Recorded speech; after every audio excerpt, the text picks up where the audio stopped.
Nós vamos ver agora esse grupo que foi o divisor de águas dos cordados, das classes dos cordados. Porque nós temos ali os protocordados, são aqueles muito simples, né, que apareceram primeiro, sem muita organização, muitos com fase de larva, outros fixos em adulto, né? Então são seres assim bastante rudimentares. Depois a gente tem peixes e anfíbios, seres totalmente dependentes de água, respiram igual os peixes, respiram, alimentam, excretam, reproduzem, todinho na água. Os anfíbios, eles tiveram um aspecto um pouco evolutivo, porque eles podem sair da água, embora eles precisam ainda voltar à água para reproduzir, né? Eles precisam voltar à água. E precisa manter a pele úmida, não necessariamente dentro da água, mas precisam manter a pele úmida para poder auxiliar a respiração pulmonar, que ainda é rudimentar. Primeiro ser que aprendeu a ter pulmão, aprendeu a respirar por pulmão, então ainda é rudimentar, e eles precisam de contar com a respiração cutânea. Agora, esse grupo é o grupo mais evoluído dos anfíbios e dos peixes. Os répteis. Agora eles conquistaram totalmente o ambiente terrestre. Agora, eles não precisam ir à água nem para respirar, nem para reproduzir. Aí eles reproduzem fora da água, porque eles adquiriram uma característica importante, que foi ovo com casca. A casca do ovo os protege, né, da ação do meio ambiente, protege o desenvolvimento do embrião.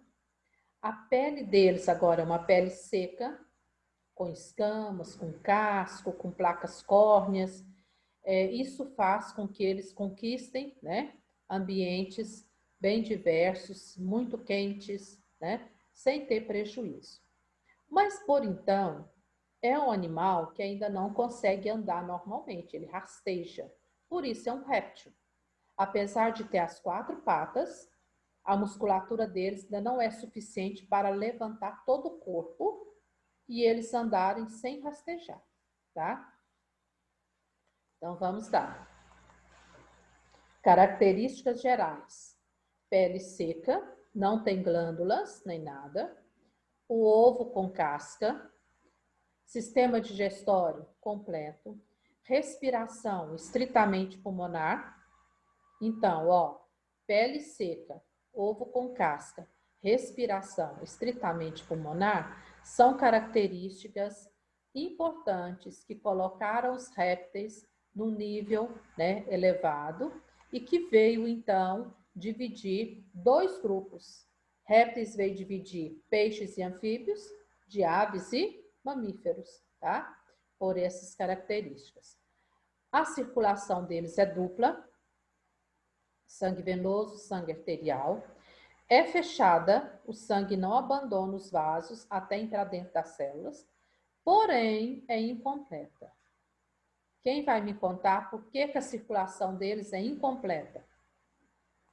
O que é isso?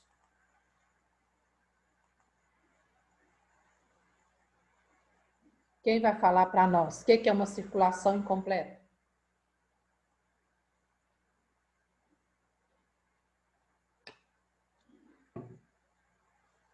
Ninguém quer falar? A circulação incompleta é aquela que é a mistura de sangue venoso com sangue arterial. Por que há essa mistura? Porque o coração deles é tricavitário, ou seja, tem 3 cavidades, 2 aurículas e apenas um ventrículo, com exceção dos crocodilianos que já têm as 4 cavidades, são mais evoluídos. E como o coração deles só tem um ventrículo, aí chega sangue venoso e chega sangue arterial, da mesma forma, tá? Por isso, eles são pecilotermos ou heterotermos, como peixes, como anfíbios. Os répteis também são animais de sangue frio. Eles não conseguem manter o calor dentro do corpo deles com essa circulação incompleta, tá? Com essa mistura de sangue venoso e arterial. são uricotélicos, né? Excretam ácido úrico. Alguns apresentam glândula de sal, como as tartarugas marinhas, né? Para eliminar o excesso de sal do corpo delas. A maioria são dioicos, macho e fêmea. E tem o seu sistema nervoso cérebro espinhal, com sistema nervoso central e periférico. A subdivisão da classe dos répteis. Eu tenho riconcéfalos, são répteis, né, que estão em extinção, bastante reduzido a uma única espécie, tuatara, encontrada na Nova Zelândia. Então, aqui você tem, ela parece a iguana, né? A tuatara, tá? Ela tem umas placazinhas aqui, certo? Mas é um bichinho, ó, né? A pele bem seca, bem esquisita, tá? Então, esse aqui está em extinção. Agora, a classe dos quelônios. Os quelônios são aqueles que vão possuir as placas fundindo, formando o quê? Carapaças. Ó, carapaça, né? E essa carapaça vem com uma forma protetora. Em situação de perigo, eles encolhem a cabeça, encolhem a cauda e se protege dentro dessa carapaça. Diz estudiosos que essa carapaça aqui, ela é capaz de suportar, né, até mesmo o peso de uma árvore, alguma coisa que cair sobre esse animal. É um animal lento, não gasta muita energia por ser um animal lento, e até porque tem que ser. Imagina um bicho carregando um casco desse, isso aí não é leve, né? Então, ele precisa ser mais tranquilo. Agora, lógico que esses animais, mesmo eles vivendo totalmente no ambiente terrestre, eles gostam de ir para a água. Alguém sabe me falar por quê? Eles não vão respirar lá, não vão botar ovos lá, não vão reproduzir na água, mas eles gostam de ficar na água. Por quê? Qual a razão disso? Se eles são totalmente terrestres.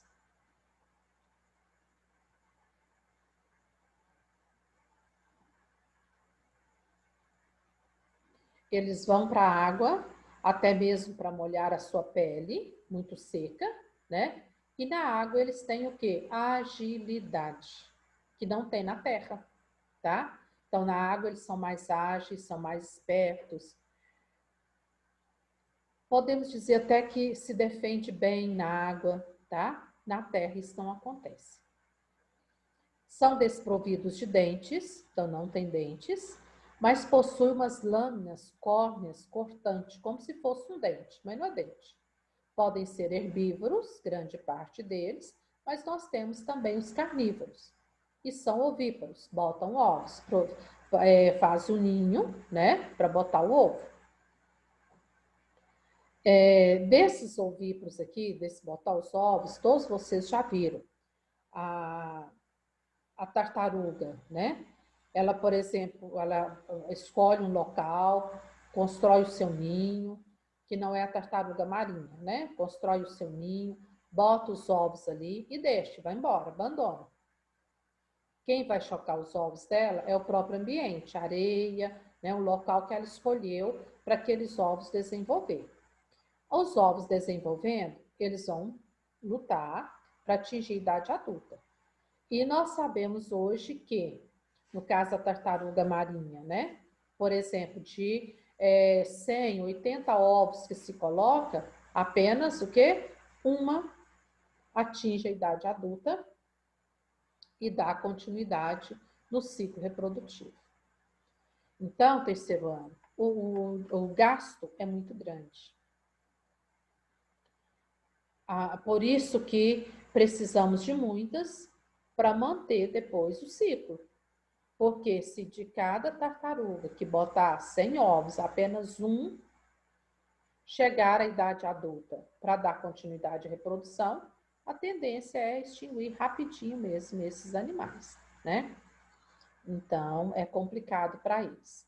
As tartarugas marinhas possuem cloaca, estrutura semelhante a brânquias, que também auxiliam na respiração, sacos vascularizados de paredes finas. Então, elas têm, próximo à cloaca, né, uma estrutura semelhante a brânquias. Essas brânquias vão ajudar na respiração delas. É o que explica uma tartaruga marinha ficar, né, tempos e tempos ali debaixo d'água sem vir à tona respirar. Como assim? O pulmão dela nem é tão grande como se pensa, né? Aí ela conta, então, com essas brânquias na cloaca, próxima à cloaca, parecendo um leque, né? Onde ela vai utilizar também uma respiração branquial ali para ajudar a manter esse bicho debaixo d'água. Nós temos as pequenininhas, muita gente cria essa aqui em casa, né? Aqui nós temos o cágado, o jabuti, né? É o grupo desses seres aqui, cágado, jabuti e tartarugas, né? Eu não sei, parece que ela, não sei se acho que ela morreu.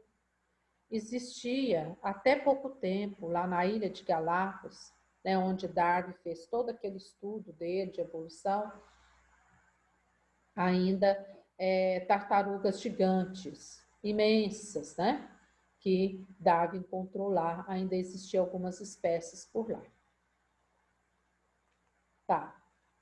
Continuando, então, os répteis crocodilianos agora. Esses aqui são mais evoluídos, tá? Os mais evoluídos são os crocodilianos. Eles têm o coração com 4 cavidades, mas as cavidades do coração dele ainda tem como é que eu vou falar? Ainda não são totalmente divididas entre si. Existe o forame de Panizzi, que é uma comunicação entre os 2 ventrículos dele. Então, ainda tem mistura de sangue venoso com sangue arterial, tá? Mesmo tendo as 4 cavidades, não tirou isso deles, não. Então, possui o corpo revestido por uma pele grossa, serrilhada, cheia de placas, né? Córneas reforçadas. As mandíbulas deles são muito fortes, são ovíparos, podem ser marinhos ou ducícolas, tá? Existe deles marinhos também, a maioria ducícola. A diferença de um jacaré com o crocodilo está principalmente na boca. A boca do crocodilo ela é mais comprida, mais afilada, né? A boca do jacaré ela é mais chatinha, um pouquinho mais larga. Então, essa é a diferença básica dele. Falar que o crocodilo é mais agressivo que o jacaré, nem sempre, tá? A agressividade dos dois é praticamente a mesma, tá bom? Existe ainda esses animais gigantes, 4, 5, 6 metros, né? Vocês imaginam, da ponta do bico à ponta da cauda. 6 metros de comprimento, 5 metros. Então, é um bicho bem vantajoso, né? Na água, eles são muito mais ágeis do que na terra. Arrastar esse corpo todo na terra aqui não é fácil.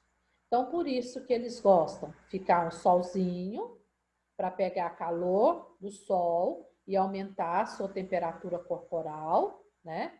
Por ser pecilotermo, a temperatura corporal deles não vai ficar igual à temperatura do ambiente. Ela vai aproximar, igualar não, né?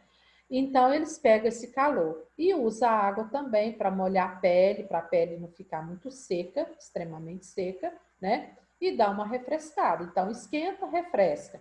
Refresca, vem esquentar, né? É assim que ele faz. Ele usa muito essa cauda aqui como meio de defesa. Então, se ele sente ameaçado, primeira coisa que ele tenta fazer é bater o rabo dele, a cauda.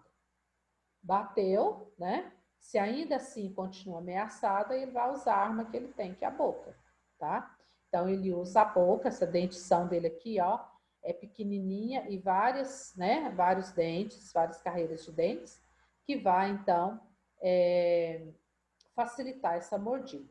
Ele tem alguns dentes, vocês observam aqui, Alguns dentes maiores tem, e os outros menores. Então, tudo isso já é estratégia, né, para ele atacar, então, a sua presa. Muitos deles estão em extinção, as pessoas matam, tiram o couro para vender, né, e deixam o bicho lá. Se eu for observar hoje de um jacaré, eu posso aproveitar tudo. Eu aproveito os ovos, eu aproveito os ossos, eu aproveito a carne, eu aproveito o couro do jacaré. Então, se eu for matar um jacaré para aproveitar, eu posso pegar tudo isso. O couro, que é caríssimo, né? A gente vai fazer aí bolsa, bota, cinto, tudo mais. A carne, tem gente que come carne de jacaré. Ok, tudo certo. Os ossos, eu posso triturar e fazer ração, farinha de osso, alguma coisa assim para os animais, né? E os ovos são ovos. É igual o ovo de galinha, que a gente, né? Nós não temos costume de estar comendo ovo de jacaré, nem de crocodilo. Mas, em regiões que isso é muito comum, sem problema também, né? Então, eu posso aproveitar. Mas o que as pessoas fazem? Mata o bicho, tira a pele para vender e joga o resto ali, desperdiça todo o resto, né? O qual poderia aproveitar. Então, a matança indiscriminada de jacaré tá aí, escondida, tá aí, né? Eles batem a lanterna no olho, que o olho dele brilha muito, então eles vão com a lanterna para ver onde está o olho do jacaré, para ver onde eles estão, né? Alguma pergunta, algum comentário?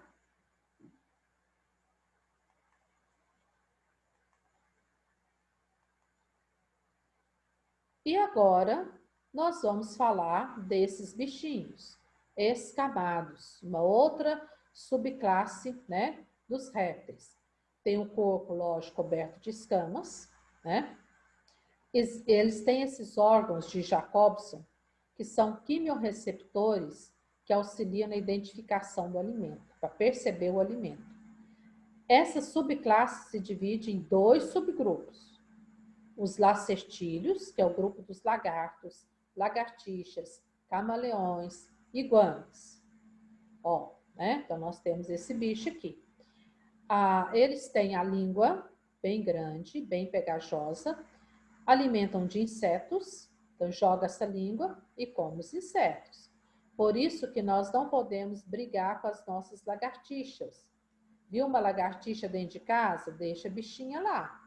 Porque ela vai comer pernilonga, ela vai comer os mosquitos, ela vai comer, né, os bichinhos que ela vê ali na parede, ela come, tá?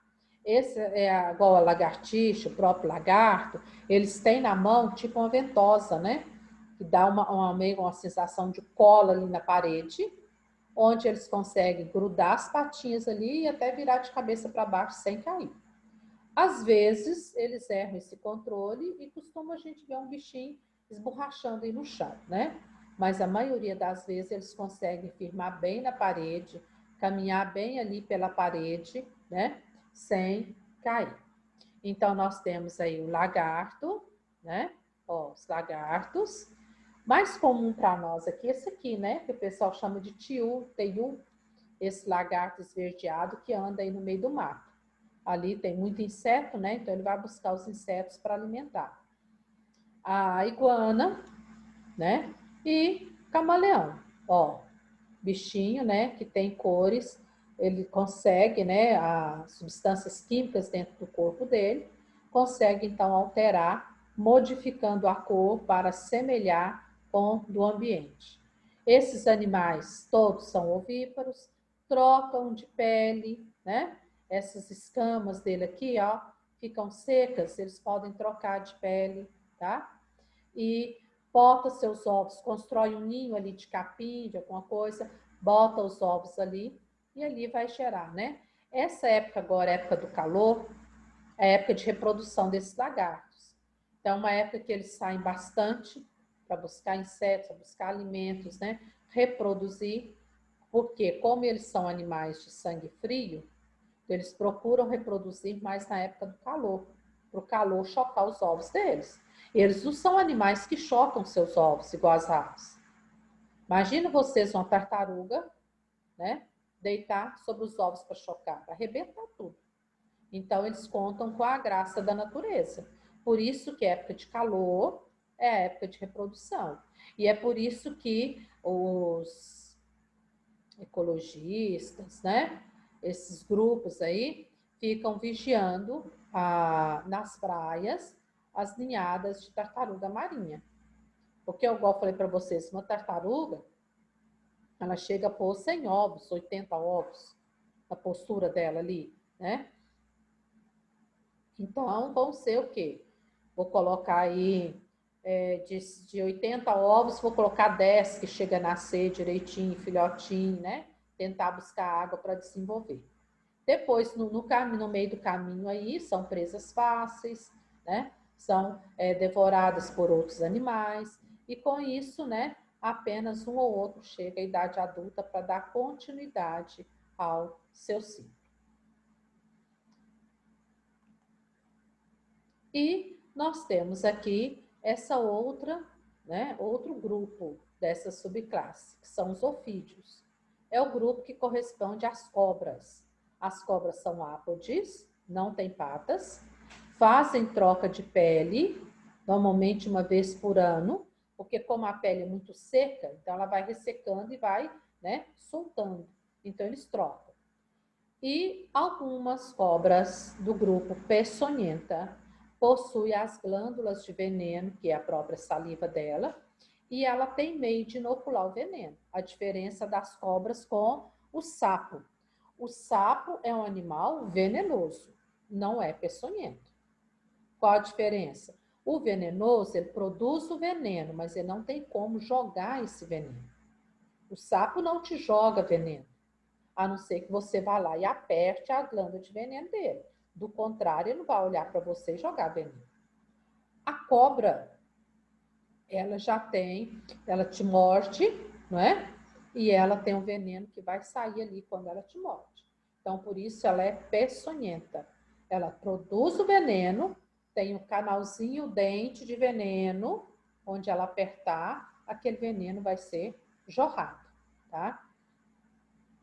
E aqui nós temos um grupinho, né, desses animais, ó, né? Desses animais aqui, a gente tem esse aqui.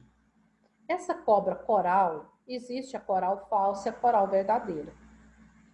Quase as mesmas listas. A sequência delas é que são diferentes. Então, quem não conhece, acha, ou pode achar que é tudo falsa ou tudo verdadeiro, né? O que acontece quando uma cobra que não é peçonhenta morde na gente? Apenas vai machucar, igual a mordida de um animal qualquer, né? Vai machucar. Mas se uma cobra peçonhenta morder, aí o veneno dela vai tornar ativo, pode atingir o cérebro, o coração, o pulmão, né? Levar à morte, tá? Então, por isso que uma pessoa, quando ela é atacada por uma cobra, ela não pode sair correndo, movimentar, porque quanto mais ela movimentar, mais o veneno vai circular rápido dentro do corpo dela. Se ela tiver a sorte de ter uma pessoa junto, então ela fica quietinha, a pessoa vai providenciar, trazer para um pronto-socorro, um local para tomar o soro. Se ela não tiver, aí ela tem que contar com a sorte mesmo, né? Que nós temos a famosa naja, o pessoal fala que até gospe veneno, por quê? Quando ela levanta e ela abre aqui, ela pressiona essas abas aqui e pode mesmo jorrar veneno, né? Nós temos aqui a famosa sucuri, cascavel, né? E acho que essa aqui é a jararaca. Então, essa aqui são cobras, sucuri não é peçonhenta, mas a musculatura dela é muito forte. Ela se enrola e quebra todos os ossos para poder alimentar. É assim que ela faz. Essas outras cobras não, elas mordem, jogam o veneno, paralisa a presa e alimenta. A jiboia e a sucuri enrola na sua presa, porque como elas não têm veneno, então elas têm que dar um jeito de capturar essa presa. Enrola na sua presa, quebra, imobiliza a presa, quebra esses ossos dessa presa, e aí ela vai comer. Uma cobra dessa comendo um bezerro, por exemplo, um cachorro, né? um animal maior, você pode até deitar em cima dela, sem problema. Ela vai estar farta, né? Mas, se ela tiver com fome, passe longe. Aqui nas cobras a gente tem, entre os olhos e as narinas, nós temos a fosseta loreal. É um orifíciozinho, né? Que serve para a cobra, então, perceber o calor das suas presas. Como ela é um animal de sangue frio, ela vai preferir, então, comer o quê? Os mamíferos. Mas ela pode comer sapo também, não tem problema não. Mas o calor dos mamíferos, das aves, atrai esse animal. Então, ela vai perceber pela língua, ela joga, vai perceber as sensações do ambiente, e por essas fossetas loreais também, ela percebe o calor das suas presas. Eu só não sei falar para vocês qual é a distância máxima que elas podem perceber esse calor, tá? Mas elas percebem. Então, por isso que eu tenho essa cobra aqui. Se tem uma pessoa passando por aqui, ela pode perceber e já preparar, se ela tiver com fome, preparar e armar o bote, né? Se uma pessoa pisar nesse capim e o capim descer, encostar na cobra, ela vai armar o bote na hora, por defesa dela, tá? Por defesa dela. A diferença de uma cobra peçonhenta e não peçonhenta está na cabeça. A cabeça da cobra peçonhenta ela é triangular, da não peçonhenta ela é achatada. A outra diferença está no rabo. A peçonhenta, o rabo vem grosso e afina rapidinho, de uma vez. A não peçonhenta vai afinando aos poucos, né? Aos poucos. Outra diferença está no movimento. A que é peçonhenta, ela locomove fazendo zigue-zague. A que não é peçonhenta, ela estica o corpo e vai embora. E outra diferença marcante é a cobra não peçonhenta, quando atacada, ela vai embora. A cobra peçonhenta, quando atacada, ela arma e dá o bote. A distância do bote é até 40% em relação ao tamanho dela, que é a distância que ela pode dar o bote, tá? Normalmente, elas mordem as partes inferiores, né, da perna. Não é comum morder a parte superior, ou então braço, mão, quando você coloca ali, quando você mexe ali e fica de fácil acesso para elas, tá? A cascavel tem esse chocalho, porque quando ela troca de pele, a pele não consegue sair toda.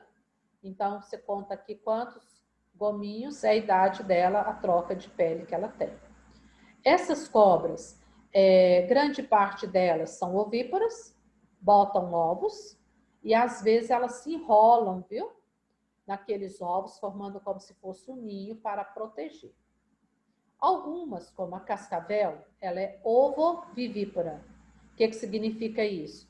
Produz os ovos, retém os ovos dentro dela, choca esses ovos dentro dela. Quando as cobrinhas romperem a casca para nascer, as cobrinhas já nascem, depois ela, o pessoal fala que ela gospe as cascas do ovo. Aí depois as cascas do ovo ela elimina também pelo poro genital dela. Primeiro nasce as cobrinhas, depois ela vai eliminando as cascas dos ovos. As cobrinhas rompem a casca do ovo lá dentro delas, tá? Então elas podem ser ovíparas ou ovovivíparas, certo? Então, é assim que elas reproduzem. Terceiro ano, algum comentário, alguma pergunta?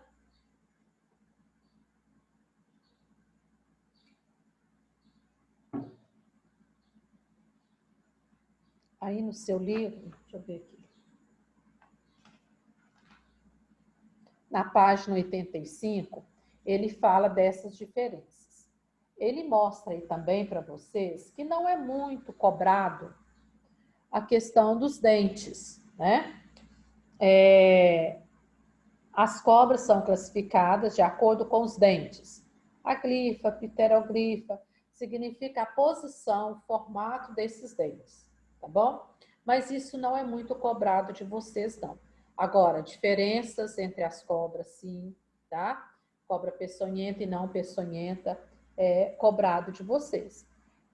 Os cuidados que nós devemos fazer. Antigamente, né, as pessoas pegavam o material que tinha ali e furava o local da mordida da cobra para o sangue vazar e não cair na corrente, o veneno não cair na corrente sanguínea. Só que isso é um procedimento incorreto, porque quando você fura aquele local ali, com o material que você tem ali, aquele material pode estar infectado e você pode levar uma infecção para aquele local da mordida, que torna a situação pior ainda, tá? Então, não fure. Mas a gente pode espremer. Também não vá com a boca para sugar, né? Porque você pode ter uma cárie, uma ferida na boca, o veneno passa para gente. Então, o que é o ideal? Você vai no local, espreme bastante, para o sangue jorrar fora. Quando o sangue está jorrando, o veneno está voltando. Impede que esse veneno distribua dentro do corpo da pessoa, tá? O soro, existe o soro específico para cada tipo de cobra. Mas a maioria usa o soro polivalente. Por quê? Se uma cobra me morde lá no campo, às vezes eu não tenho jeito de ver qual é a cobra. Às vezes a pessoa fica nervosa, confunde, não conhece as cobras, confunde, mistura tudo. Ah, uma jararaca, não, uma urutu, não, uma cascavel, não, eu acho. Quer dizer, não sabe qual é. E aí, chega lá no hospital. Tá, a pessoa espremeu bastante ali o local, jogou bastante sangue. Posso fazer um torniquete? Até que pode, mas com muito cuidado. Eu vou amarrar um pouquinho acima do local da mordida, sem amarrar para ficar roxo, só para dificultar a circulação. Aí chega lá no hospital, seja onde for, fala que uma cobra mordeu. Eles vão perguntar, você viu a cobra, sabe qual é? Aí você vai falar, não, eu vi, mas eu não sei qual que é. Aí eles vão aplicar o soro polivalente. O que tem no soro, terceiro ano, que vai neutralizar o veneno da cobra?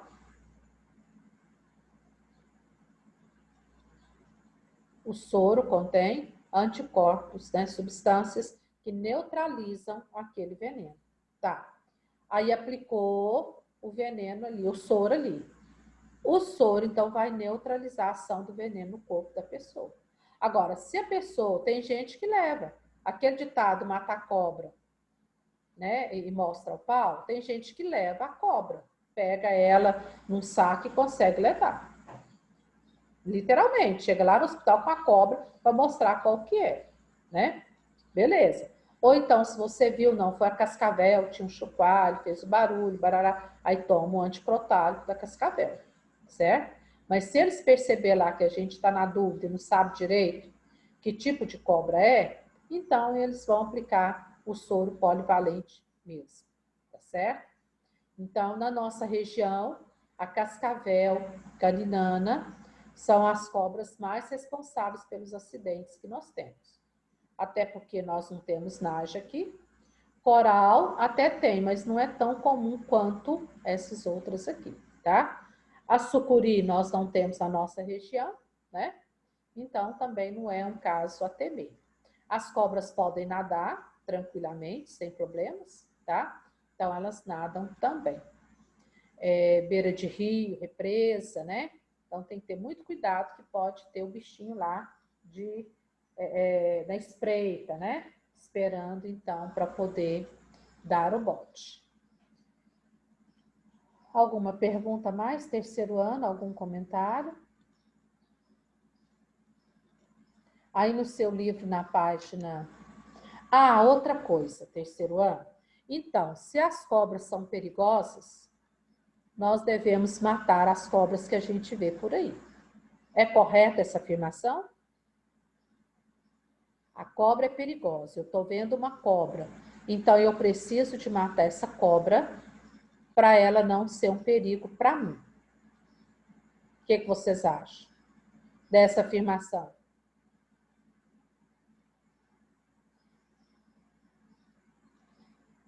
A cobra, nós não somos presa de cobra. Ela vem nos atacar como defesa dela. Ah, mas a gente já viu falar que a sucuri comeu um homem, sei que lá, sei que lá. Defesa dela. O homem invadiu lá o espaço dela. Lógico que como que ela vai defender? Mesma coisa, enrolando né? E ela não vai saber quem que é homem, quem que é cachorro, quem que é gato e quem que é pato. É presa, ela vai comer, tá? Mas não que nós somos presa. Agora, para uma cobra nos atacar, comer mesmo, por dois motivos. Por defesa dela ou desequilíbrio ecológico, onde ela estava sem presa, com muita fome. Porque nós não somos presa dela.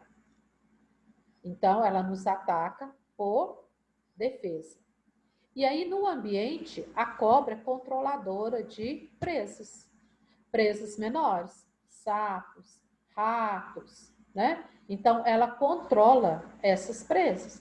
Se a gente matar, extinguir as cobras do ambiente, a que era presa dela vai virar praga, né? Então, aí vai causar o desequilíbrio ecológico. Esses animais, tubarão, a cobra, a onça, né? O leão, o tigre, são animais que a gente não sai matando por aí porque são perigosos, não. Esses animais, eles mantêm o controle das presas no ambiente onde eles vivem. Então, na cadeia ecológica, eles são extremamente importantes. Então, deixa os bichinhos ser felizes, né? Deixa os bichinhos quietos lá e vamos viver a nossa vida. E deixa eles viver a vida deles, né? A cobra também, ela é muito procurada por causa do couro. O couro de cobra é valiosíssimo. E há quem também coma carne de cobra. Mata a cobra para comer a carne. Dizem que tem gosto de carne de frango, né? Então, há quem faça isso também. Mas o couro dela, igual dessa coral, né? Esses couros mais coloridos são valiosíssimos, tá? Caríssimos.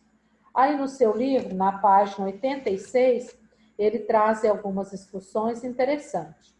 80% das mordidas das cobras atinge as pernas, então, a maioria, pernas, joelho, pé, né? Por isso que se a gente vai a algum local que tem muita cobra, o que a gente faz? Usa perneira, né? Coloca a perneira de couro ali para proteger. 19% das mordidas atinge as mãos, o antebraço. Se eu vou num local desse, vou colocar luva, né? Então, vou colocar proteção. Outra coisa interessante que ela coloca aqui. Cobras gostam de se abrigar em locais quentes, escuros e úmidos. Então, é preciso ter cuidado em mexer com telhas, né, palhadas de feijão, madeira, tá? Milho, cana, que estão amontoados. Elas podem esconder ali. Onde há rato, pode ter cobra. Não deixe, né, o lixo amontoar. Limpe os paióis e terreiros, feche os buracos dos muros, portas e janelas. O rato, então, é uma presa, né, favorita da cobra. Ao calçar sapatos e botas, atenção, os animais podem esconder dentro deles. Aranha, escorpião, uma cobra menor pode entrar dentro do sapato e esconder ali, tá? É quentinho, né? Seguro. Evite matar as cobras, porque elas são controladoras de praga no ambiente. Ok? Então tá, terceiro ano.